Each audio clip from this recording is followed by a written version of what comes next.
पाठ 6 चांद बाबू। उसके साथ के बच्चे तालियां बजा बजा कर उसका मजाक उड़ाते। आहा, ये देखो, ये है चांद बाबू, काला काला चांद बाबू। कोई कहता इसको तो कहना चाहिए भालू बाबू, कोई कहता इसका नाम होना चाहिए कालू बाबू, कोई कहता इसे पुकारो तारकोल का डिब्बा, कोई कुछ कहता तो कोई कुछ। सब बच्चे इस कदर मजाक उड़ाते कि वह रो रो देता। मास्टर साहब से शिकायत करते करते वह थक चुका था। शुरू में मास्टर साहब बच्चों को डांटते, उनको सजा भी देते, मगर चांद बाबू को सताने का सिलसिला चलता ही रहा और अब वह रोज का किस्सा हो गया। बेचारा नौशाद अली उर्फ चांद बाबू, अम्मा ने कितने प्यार से उसको पुकारना शुरू किया था, चांद बाबू। फिर यह उसका नाम हो गया, सभी उसे चांद बाबू पुकारने लगे। मगर मजाक उड़ाने से भी न चूकते। भाई रंग तो काले कौवे जैसा और नाम चांद बाबू, वाह। अब ये तो कोई अम्मा के दिल से पूछता कि चांद उनकी आंखों का तारा था।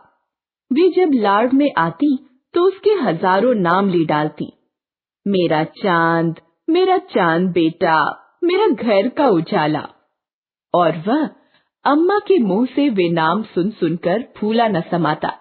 मगर जब आईना देखता तो लगता कि दूसरे लोग जो कहते हैं, कालू भालू, काला कौवा, काला भुजंग, वह सच है, और अम्मा जो कहती हैं, चांद और सूरज, वह गलत है। गौर से वह खुद को देखता तो रोना आ जाता। काला रंग, हल्के हल्के चेचक के दाग, छोटी छोटी आंखें, चपटी नाक, मोटे मोटे होंठ, वह किसी तरफ से चांद न लगता।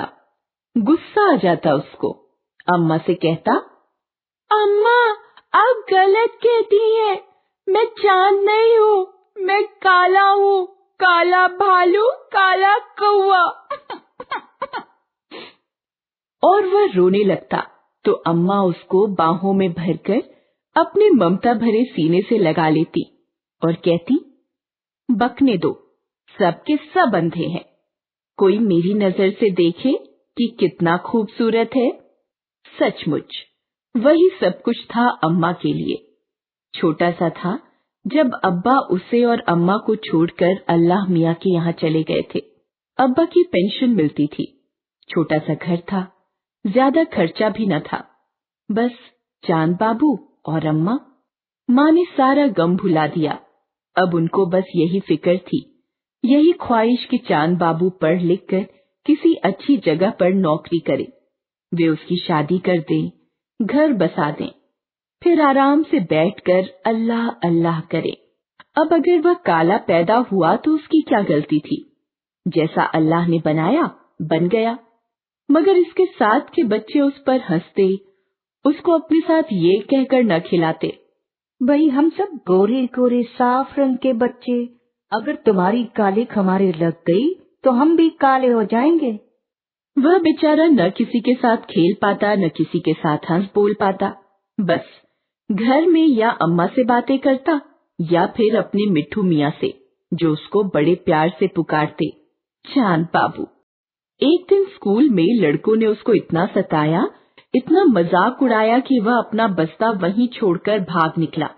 घर नहीं गया कि अम्मा पूछती, इतनी जल्दी क्यों वापस आ गया, और जब वह बताता तो उसको समझाने बैठ जाती। इसी डर से वह घर नहीं गया। स्कूल से बहुत दूर एक बगीचे में, जहाँ गुलमोहर का पेड़ लगा था और खूब फूल खिले थे, बैठ गया और दरख्त की शाखों पर फुदकती उड़ती चहकती चिड़ियों को देखने लगा। ठंडी ठंडी हवा और गुलमोहर की प्यारी प्यारी छांव में उसको नींद आने लगी। वह बेंच पर सो गया। फौरन ही नींद की परी छम से उतरी और उसको अपने खूबसूरत परों पर उड़ाकर परिंदों के देश ले गई। अब वहां उस वन्या में चांद बाबू को न कोई चिढ़ाने वाला था, न सताने वाला। उसके आसपास परियों के प्यारे प्यारे बच्चे खेल रहे थे, हंस रहे थे, दौड़ रहे थे।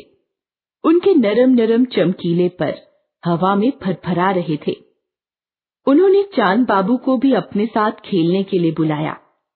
चांद बाबू ने झेंप कर कहा, मैं मैं मैं तो बहुत काला हूँ, तुम्हारे साथ अच्छा नहीं लगूंगा। सारे बच्चों ने उसको घेर लिया और प्यार से कहने लगे, अरे वाह, कौन कहता है तुम काले हो? इतने प्यारे तो हो तुम। आओ चलो हम सब मिलकर खेलें। चांद बाबू कुछ देर तो जरा डरा डरा रहा, मगर जब उसने देखा कि वे सब तो उसको बहुत प्यार से बुला रहे हैं, तो उसकी सारी झिझक और डर दूर हो गया। वह उन सब के साथ दौड़ने लगा, खेलने लगा, हंसने लगा, उछलने कूदने लगा। उसे बहुत मजा आ रहा था। जब सब खेलते दौड़ते थक गए तो साथ बैठकर सबने खाना खाया। खा पीकर सब बातें करने लगे। एक बच्चे ने पूछा, चांद बाबू, तुम तो पढ़ते होगे? चांद बाबू ने कहा, हाँ, पढ़ता हूँ। फिर उसने अपनी अम्मा की खूब बातें की, अपने घर का सारा हाल बताया और उन सब बच्चों की बातें भी बताई जो उसको सताते और चिढ़ाते थे, भालू और कालू कहते थे। एक प्यारा सा बच्चा कहने लगा, चांद बाबू, तुम उन बच्चों की बात का बिल्कुल बुरा ना माना करो, न रंज किया करो। तुम इतना असर लेते हो, इसीलिए वे लोग और शेर हो गए हैं। तुम बिल्कुल बेपरवाह होकर जाओ, किसी बात का बुरा न मानो। वे जो कहें कहने दो, हंसे हंसने दो, पढ़ने लिखने में दिल लगाओ, बजाय इसके कि इन बातों के बारे में सोचो कूढ़ो। देखो चांद बाबू, तुम तो अपनी माँ के अकेले सहारे हो। वह तुम्हें पढ़ा लिखा कर अच्छा और बड़ा आदमी बनाना चाहती हैं। अब अगर तुम इन सब बेकार बातों में पड़े रहे तो तुम्हारी माँ का दिल तो टूट जाएगा। चांद बाबू, तुम सब कुछ भूल जाओ और पढ़ने लिखने में लग जाओ। वह एकदम चौंक उठा। शाम हो गई थी और उसकी अम्मा उसके पास खड़ी पुकार रही थी, मेरा चांद, मेरा लाल, मेरा शहजादा, उठ घर चल। चांद बाबू उठा और अम्मा से लिपट गया। कितनी अच्छी, कितनी प्यारी थी उसकी अम्मा। वह स्कूल से घर न पहुंचा तो घबराकर उसको ढूंढने निकल पड़ी। जाने कहां कहां ठोकरें खाती फिर। जब चांद बाबू उनको एक पेड़ के नीचे सोता दिखाई दिया, तब उनकी जान में जान आई। उनको मालूम था कि वह स्कूल से क्यों भागा है। वह उस दुख के बारे में जानती थी। चांद बाबू को साथ लेकर वह घर आई। बड़े प्यार से समझाती रही, बिल्कुल वही बातें जो ख्वाब वाले बच्चे ने समझाई थी। चांद बाबू ने अम्मा को ख्वाब के बारे में बताया तो वह बोली, देखो चांद बाबू, ये अल्लाह ने एक इशारा दिया है, अब तुम ऐसा ही करो। चांद बाबू का दिल बड़ा हल्का फुल्का सा हो गया था। उसने अम्मा से वायदा किया कि अब न किसी से डरेगा, न किसी के मजाक का बुरा मानेगा, न रोएगा, न अपनी जान कुढ़ाएगा, बल्कि खूब पढ़ेगा, अपना सारा ध्यान पढ़ने में लगाएगा। साथ के लड़के उसको नहीं खिलाते, न खिलाएं। खेलने के बजाय अगर वह इतना वक्त अपना सबक याद करने में लगा दे, सवाल हल करने में लगा दे, या किसी अच्छी सी किताब को पढ़ डाले तो उसका कितना फायदा होगा। बस दिल में वह यही ठान कर सो गया। सुबह उठा तो जैसे वह दूसरा ही चांद बाबू था। खा पीकर नहा धोकर तैयार होकर स्कूल आया। बच्चों ने मजाक उड़ाया, उसके कार्टून बना बना कर हवा में उड़ाए। उसको भालू कहा, खूब कहकहे लगाए, मगर उसके कान पर जूं न रेंगी। वह मुस्कुराता रहा और पढ़ता रहा। आधी छुट्टी में भी वह बाहर न निकला। अम्मा का दिया हुआ एक पराठा अचार खाकर उसने अपनी बोतल से पानी पिया और पढ़ने में लग गया। शाम को वह बहुत खुश खुश घर आया। अम्मा भी खुश थी।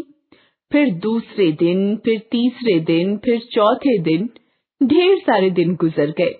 स्कूल के बच्चे और दूसरे वे शैतान बच्चे जो उसको सताकर मजा लेते थे, उसका ये अंदाज देखकर अपना अपना मुंह लेकर रह गए। मजा तो तब आता था जब वह रोता था, स्कूल से भागता था, मास्टर साहब से शिकायत करता था। अब क्या मजा आए कि जिसने जो कहा ऐसा लगा उसने सुना ही ना हो। पढ़ना और पढ़ते रहना, मास्टर साहब के हर सवाल का सही जवाब देना, हर सबक को फर फर सुना देना, सारा होमवर्क पूरा करके लाना। मास्टर साहब भी उसकी पीठ ठोकते, बड़े प्यार से उसको पुकारते, चांद बाबू। अब उनके चांद बाबू पुकारने पर लड़के हंस न पाते। फिर उसे ऐसा लगा जैसे वक्त पर लगाकर उड़ने लगा हो। उसका खोया हुआ आत्मविश्वास लौट आया, डर भाग गया।